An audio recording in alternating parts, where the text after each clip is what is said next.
ግብረ ሐዋርያት ምዕራፍ 19 አጵሎስ ኣብ ቆሮንቶስ እንተሎ ጳውሎስ በትላዕላይ ሃገር ሓሊፉ ናብ ኤፌሶን በጽሐ።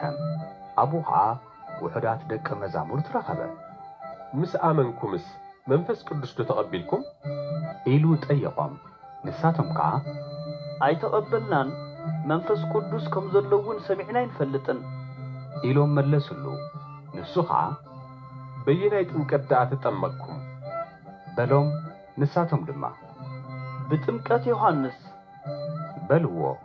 ሽዑ ጳውሎስ ዮሐንስ በቲ ድሕሪኡ ዝመጽእ ብኢየሱስ ክርስቶስ ከኣምኑ ነቶም ህዝቢ እናነገረ ጥምቀት ንስሓ እዩ ዘጥምቐን በሎም። እዚ ምስ ሰምዑ ብስም ጐይታና ኢየሱስ ተጠመቑ።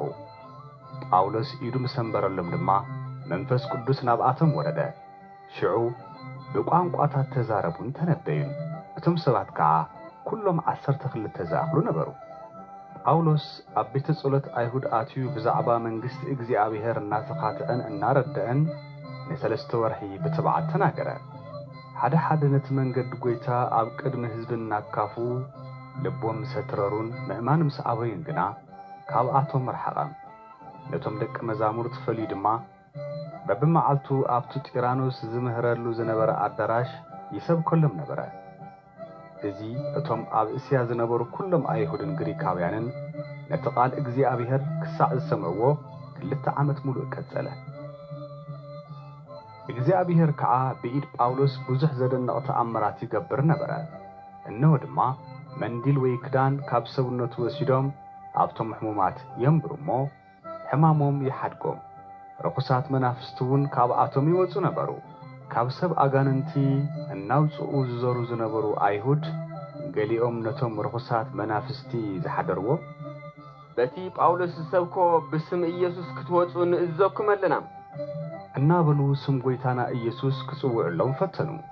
እቶም እዚ ዝገበሩ ኸዓ 7 ደቂ ሓደ ኣስቄዋ ዝበሃል ኣይሁዳዊ ሊቀ ካህናት ነበሩ። እቲ ርኩስ መንፈስ ድማ ንኢየሱስ ፈልጦ ንጳውሎስ እውን ፈልጦ እየ ንስኻትኩም ደሃን ተወዲኹም እናበለ መለሰሎም። እቲ ርኩስ መንፈስ ዝሓደሮ ሰብኣይ ከዓ ዘሊሉ ሓነቆም እሞ ሰዓሮም። ክዳኖም ቀዲዱ ኣርቃን ዝባኖም ኣውፂኡ ኣቑሲሉ ካብታ ገዛ ሃዲሞም ክሳዕ ዝወፁ ድማ ንኹሎም ኣሰነፎም። እዚ ነገር እዚ ኣብቶም ኣብ ኤፌሶን ዝነብሩ ኣይሁድን ግሪካውያንን ኩሎም ተሰምዐ። ንኹሎም እውን ፍርሓት ሓዞም። ስም ጐይታና ኢየሱስ ድማ ኸበረ። ካብቶም ዝኣመኑ ከዓ ብዙሓት እናመፁ ነቲ ዝገበርዎ ክፉእ ግብሮም ብገሃድ ይንስሑ ነበሩ። ብዙሓት ጠንቈልቲ ድማ መጻሕፍቶም ኣኪቦም ኣብ ቅድሚ ኩሉ ሰብ እንደድዎ። ዋግኡ ምስ ጸብጸብዎ ከዓ 50,000 ድሪም ኮይኑ ተረኸበ። ቃል እግዚኣብሔር ድማ ከምዚ ኢሉ እናሰፍሐ ብሓይሊ በርትዐ። እዚ ነገር እዚ ምስ ሓለፈ ጳውሎስ ብመቄዶንያን ብኣካያን ገይሩ ናብ ኢየሩሳሌም ክኸይድ ሓሰበ እሞ ኣብኣ ምስ በጻሕኹውን ንሮም ክሪኣ ይግባኣኒ በለ። ንኽልተ ካብቶም ሓገዝቱ ጢሞቴዎስን ንኣርስጦንን ናብ መቄዶንያ ሰደዶም። ንሱ ግና ኣብ እስያ ብዙሕ መዓልቲ ጸንሐ። በቲ ቅነቲ ብዛዕባ እቲ መንገዲ ጐይታ ኣብ ኤፌሶን ብዙሕ ህውከት ኮነ። ሓደ ድሜጥሮስ ዝተባሃለ ሰራሕ ብሩር ነበረ።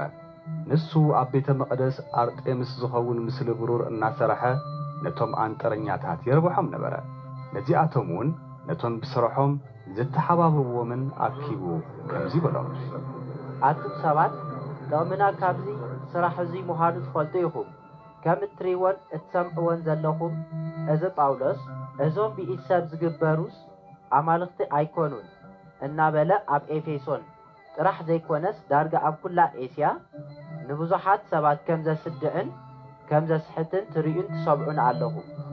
ዘፍረሀና ዘሎ እታ ኩላ ኤስያን ብዘላ ዓለምን ዘምልኻ ዓባይ ኣርጤምስ ዕቤታ ኸይሰዓር መቕደሳ እውን ከም ከንቱ ከይቁጠር እምበር ስራሕና ኸይነዓቕ ጥራሕ ኣይኮነን። ነዚ ምስ ሰምዑ ኬርና ተቖጥዑ እሞ ናይ ኤፌሶን ኣርጤምስ ዓባይ እያ እናበሉ ዓዊሎም ጸርሑ። ኣብታ ከተማ ድማ ህውከት ኮነ። ነቶም ኣዕርክቲ ጳውሎስ ዝኾኑ ነጋይዮስን ንኣርስጠርቆስን ሰብ መቄዶንያ ሒዞም እናጐተቱ ናብቲ መእከቢ ህዝቢ ጐየዩ። ጳውሎስ ድማ ናብ ማእኸለቶም ህዝቢ ከኣቱ ደለየ። እንተኾነ ደቀ መዛሙርት ከልከልዎ።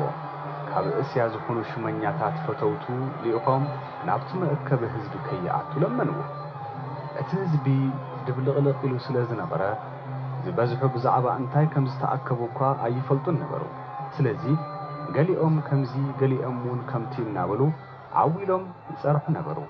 እቶም ኣይሁድ ንእስክንድሮስ ኣብቲ ቅድሚ ህዝቢ ምስ ኣቕረብዎ ካብቶም ህዝቢ እውን ገሊኦም ዓዊሎም ኣደፋፈርዎ። እስክንድሮስ ድማ ነቶም ህዝቢ ክምጉተሎም ደልዩ ሱቕ ክብሉ ብኢዱ ኣመልከቶም። ኣይሁዳዊ ምዃኑ ምስ ፈለጡ ግና ኩላቶም ብሓደ ቃል ኮይኖም ናይ ኤፌሶን ኣርጤምስ ዓባይ እያ እናበሉ 2 ሰዓት ዝኣክል ዓዊሎም ጸርሑ። እቲ ናይታ ከተማ ሹም ነቶም ህዝቢ ኣህዲኡ ከምዚ በሎም፣ ኣቱም ሰብ ኤፌሶን ከተማ ኤፌሶን ነቲ መቕደስ እቲ ዓባይ ኣርጤምስን ነቲ ካብ ሰማይ ዝወረደ ምስላን ከም እትሕሉ ዘይፈልጥ ሰብ እንታዋይ እምበኣር ከስ እዙይ ኣሉ ዘይበሃል ነገር ካብ ኮነ ክትሃድኡ ደኣ እምበር ብተሃዋኺ ሓደ ነገር ክትገብሮ ይግብኣኩምን እዩ። እዞም ሰባት እዚኣቶም መቕደስ እንተይሰረቑ ንኣምላኽና እውን እንተይጸረፉ ኢኹም ኣምፂኹምዎም ዘለኹም። ድሜጥሮስን እቶም መሳርሕቱን ግና ክስ እንተልይዎም መዓልቲ መጋባያን ሽመኛታትን ኣለዎም፣ ንስንሳቶም ይካሰሱ።